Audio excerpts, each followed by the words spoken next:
안녕하세요. 아이디어 컨설팅 연구소 아이디어 컨설턴트 유상석입니다. 오늘 아이디어 365 시간에 이야기할 아이디어 소스는 잠수 비행 드론에 대해서 이야기를 하려고 합니다. 잠수함으로 변신하는 보잉에서 만드는 잠수 드론입니다. 보잉에서 무조건 만들어낸 것은 아니고요. 미국의 러커스 대학이라는 곳의 연구팀에서 만들었고, 미 해군연구소에서 연구비 지원을 하면서 만들어진 부분인데요.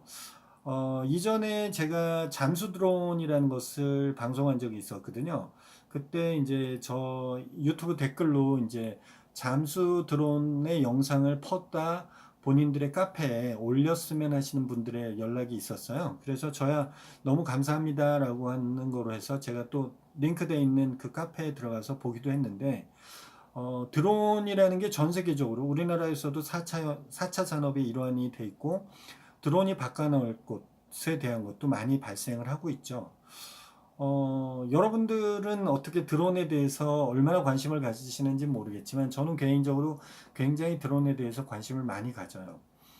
한편으로는 드론이 사생활을 침해하는 여러 가지 요소 내지는 위험적 요소 그런 것 때문에 이제 상대적으로 이렇게 비행하는 데 제약을 받거나 이런 부분들이 있다는 것을 한편으로는 인정하면서도 안타깝게도 생각하는 부분입니다.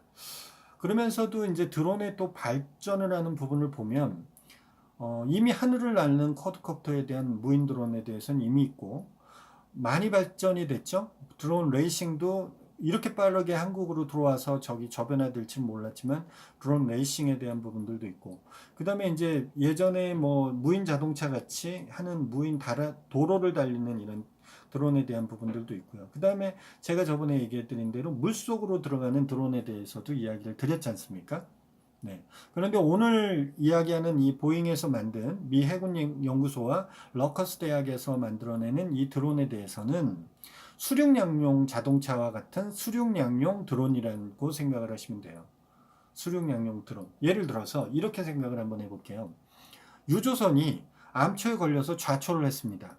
그래서 기름 탱크에서 기름이 막 유출이 돼서 우리 태안의 그 기름 유출 사고처럼 그런 일이 발생했다고 쳐요. 그러면 그거를 해결하기 위해서는 하늘에서 먼저 기름이 어디로 유출되고 있는지, 얼마나 방역을 해야 되는지, 방제를 해야 되는지, 그걸 미리 알기 위해서 하늘에서 그 상황을 체크를 해야 되겠죠? 그쵸? 그러면 헬리콥터가 지금 떠야 되겠죠? 지금 같은 경우에는 드론이 뜨면 되겠죠? 드론이 뜨면 그 영상을 밑에서 GEV에서 그 드론 영상을 실시간으로 받아서 그 유출 범위가 어디까지 됐고, 방제 영역을 어떻게 스케줄을 짜야지, 그 계획을 짜야 될지를 얘기를 할 수가 있겠죠? 그렇죠. 그 다음에 해 수면에서는 그렇게 이제 영역을 잡을 수 있겠지만 그러면 지금 물 속에서는 계속 기름이 유출이 되고 있을 텐데 어떻게 그것을 상황을 확인할 수 있을까요? 우리가 저번에 얘기한 잠수 드론은 미국에서 개발이 될 때 그것을 처음 목적한 바는 해저에 침몰되어 있는 보물선을 찾기 위해서 시작을 했지만 그것뿐만이 아니라 지금은 업그레이드된 버전들이 어떻게 된다고 했습니까? 그것이 해저 진도라든지 내지는 해저의 영상 이런 것들을 가지고 뭔가 새로운 컨텐츠를 만드는 쪽으로 그 드론의 역할이 바뀐다고 얘기했죠. 그쵸? 그런 것처럼 유조선이 그렇게 좌초돼서 기름 유출 사고가 났을 때 하늘에 떠서 있는 드론은 지금의 드론 갖고도 가능합니다. 그렇지만 물속에 있는 거는 잠수 드론을 또 따로 띄워야겠죠. 그런데 잠수 드론이 개발 단계에서 아직 활성화가 안 돼 있잖아요. 그런데 러커스 대학에서 만든 미 해군 연구소의 지원을 받는 이 드론 같은 경우에는 프로펠러가 8개예요. 그러니까 통상적으로 하늘을 나는 드론은 프로펠러가 몇 개였습니까? 4개, 4개로 돼 있죠. 그 다음에 잠수 드론을 얘기했던 것도 잠수 드론은 뒤에 스크류가 2개 달려 있는 형태였어요. 그런데 이 드론은 우리가 일반적으로 보는 드론하고 동일한 4개의 축을 가진 쿼드콥터의 드론 형태, 날개축을 가진 드론 형태인데 여기서 차이가 있다면 이중으로 되어 있다는 거예요. 상단에도 있고 하단에도 모터 하단에도 프로펠러가 달려 있어요. 그러니까 양쪽으로 프로펠러가 2개씩 달려 있으니까 8개의 프로펠러를 가지고 있는 4축의 비행 드론이죠. 이 드론은 하늘에 떠 있다가 비행을 하고 있다가 물속으로 잠수를 하기 위해서는 물 위에 표면에 뜹니다. 뜬 상태에서 수중 모드로 전환이 되면 이 본체가 수평을 유지하는 게 아니라 수직의 형태를 유지하면서 한마디로 4개의 프로펠러가 작동을 하면서 스크류의 역할로 해서 앞으로 진도를 진행을 하는 방향의 형태로 이루어져 있답니다. 수륙양용이죠.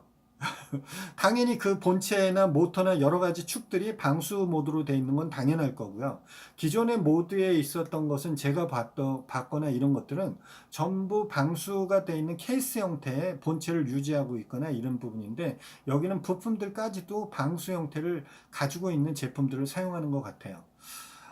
미 해군연구소에서 이것을 한다는 얘기는 군수품으로 만들어질 수 있기 때문에 보잉에서도 이 연구에 대해서 지원을 하는 형태로 되어 있는 것 같고요. 군수로 만들어진다는 얘기는 뭐겠습니까? 해저 지뢰라든지 이런 것들을 탐사하기 위한 측면에서 이런 부분들이 돼 있죠. 더불어서 지금 연구소에서 개발하고 있는 것은 유선의 형태랍니다. 유선의 형태는 저번에 말씀드렸던 잠수 드론도 유선의 형태였어요.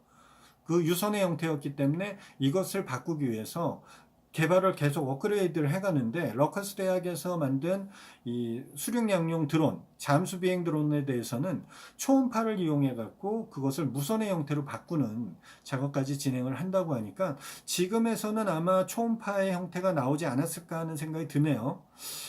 이런 영상에 대해서는 쉽게 나타나지가 않는 부분들이 있죠. 왜냐하면 대외비로 되어 있는 부분들이 있기 때문에 일반 시중에서 뭔가 상품으로 만들어지는 거하고는 좀 다르게 대비 영상들이 많이 있는데, 드론을 좋아하시는 분들 같은 경우에는 이런 영상들을 보면 좀 더 차별화시킬 수 있지 않을까 하는 생각을 가져요. 제가 좀 안타깝게 생각하는 건 그런 부분입니다. 하늘을 나는 드론도 있었고 수중을 가는 드론도 있었는데, 프로펠러를 양축으로 만들어 갖고 수중 드론을 만들 거라는 생각을 꼭 시제품이 없더라도, 프로토타입이 없더라도 얼마든지 발상을 해낼 수가 있는데, 이것을 발상하지 못했다라는 게 참 안타깝다라는 생각이 드는 거예요. 그래서 저도 이번 기회에 이런 걸 보면서 드론 자료도 좀 더 찾아보고 좀 뭔가 생각해 보는 것들을 좀 만들어 보려고 생각하는 게 많아요. 우리나라의 드론에 제가 요즘 언론 매체를 통해서 접근하면서 많이 깜짝 놀라는 것이 뭐냐면, 프랑스의 에어쇼 할 때 제가 그 드론의 군무를 영상을 처음 접했었거든요. 그때는 실내에서 했을 때 한 30여 대들이 군무를 음악에 맞춰서 춤을 췄었어요. 그런데 그것이 작년인가요? 2018년인가요? 17년인가요? 평창 올림픽 했을 때 80대인가 그 드론 군무가 있었죠. 그 드론 근무를 할 때, 저것이 국내에 들어왔구나. 어디 기술일까? 외국 기술이었을 것 같다는 생각을 했었습니다. 뭐, 외국 기술이었을 수도 있고, 국내 기술이었을 수도 있는데, 요번 대전 현충원에서 3.1절에 드론 근무가 또 있었죠. 3.1절을 하늘에서 표현을 한다거나 이런 것을 했을 때 드론 군무가 있었는데, 그것은 국내 연구기관에서 그 군무를 만들었는데, 드론과 드론의 거리를 10cm 거리를 유지하는 아주 비거리, 그러니까 짧은 거리를 서로 간의 그 간격을 유지하면서 군무를 칠 수 있는 그런 기술까지 개발했다고 하더라고요. 그래서 우리나라가 상대적으로 드론에 대해서 체계적으로 많이 뒤처진다라는 생각을 하면서도, 이런 통신 기술이라든지 이런 것들이 잘 서포트돼서 그런 것을 통한 어떤 공유 문화라든지 무언 것들이 많이 발전할 수 있겠구나라는 생각을 가져봅니다. 드론이 레저용으로도 만들어지고, 실제 뭐 사람들이 하는 어떤 뭐 농약 살포라든지 하늘에서 무언가를 관측하는 거라든지 재해 요소를 해결하는 것이라든지 이런 것으로 다양하게 발전되고 있는 것은 여러분들도 잘 아실 겁니다. 드론을 통해서 아마존은 택배 사업을 하겠다라든지 여러 가지로 계속 발전되고 있고, 우리나라에서도 4차 산업의 일환으로 그것에 대해서 계속 발전시키고 있고, 드론 자격증에 대한 것도 굉장히 또 많이 나오고 있는 부분들이죠. 드론 하나만 가지고도 굉장히 많은 이야기를 할 수 있는 부분들인 것 같아요. 그래서 여러분들도 이번 기회에 드론에 대해서 재미를 좀 가져보시면, 꼭 내가 조정하지를 않는다 하더라도 저런 드론이 만들어진다면, 저런 것을 이렇게 만들 수만 있다면 하는 부분, 제가 누누이 말씀드리는 거 있죠. 특허라든지 실용실안에 대해서는 꼭 제품이 만들어진 상태를 가지고 출원하는 게 아닙니다.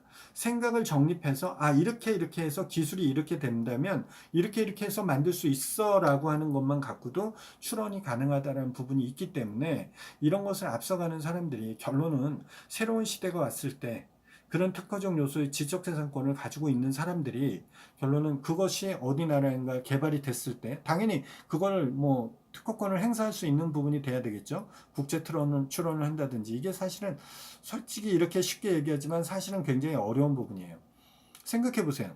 국채 출원을 1,000만 원 이상씩 들여갖고 미리 출원해서 언제 열릴지 모르는 그 시장을 준비하고 있다는 게 개인한테는 어려운 부분이거든요. 그것은 기업에서는 할 수 있는 부분이지만 개인한테는 쉽지 않은 부분들이기 때문에 그걸 어떻게 하면 되는지는 또 한번 생각해 볼 부분인데 얘는 드론적인 거 오늘 제가 이야기한 이 수륙 그러니까 하늘과 물속을 공존할 수 있는 거 두 대의 드론이 해결해야 될 하늘에 뜨는 드론과 그 다음에 수중 드론 두 가지가 해결해야 될 걸 이걸 복합적으로 함축시킨 드론이 나왔다라는 것을 드론 하시는 분들도 관심을 많이 가져보셨으면 하는 바람이고요. 그 다음에 저 또한 한마디로 대단하다라는 생각을 가지게 됐습니다. 여러분들도 드론을 재미있게 생각하시든 아니든 이런 생각들을 한 번쯤 증폭시켜보는 계기가 되셨으면 하는 바람이 있네요. 이번 영상도 잠수 드론 카페에 또 가신다면 댓글로도 다양하게 여러분들 의견을 기다려 보겠습니다. 보겠고요. 저 또한 또 다른 생각들이 있으면 그런 의견들을 올려보도록 하겠습니다. 여러분들의 다양한 아이디어나 의견들을 공개할 수 있는 내용들을 적어주세요. 댓글로 참여해 주시거나 저와 직접적 소통을 원하시는 분들은 아이디어 컨설팅 연구소나 아컨TV를 카카오톡에서 친구 찾기를 통해서 찾으신 다음에 친구 맺기를 해주시면 되고요. 이 영상이 재밌거나 도움이 되셨으면 좋아요 꾹 한번 눌러주시고 아직까지 구독하지 않으신 분들 구독하기 눌러주시고요.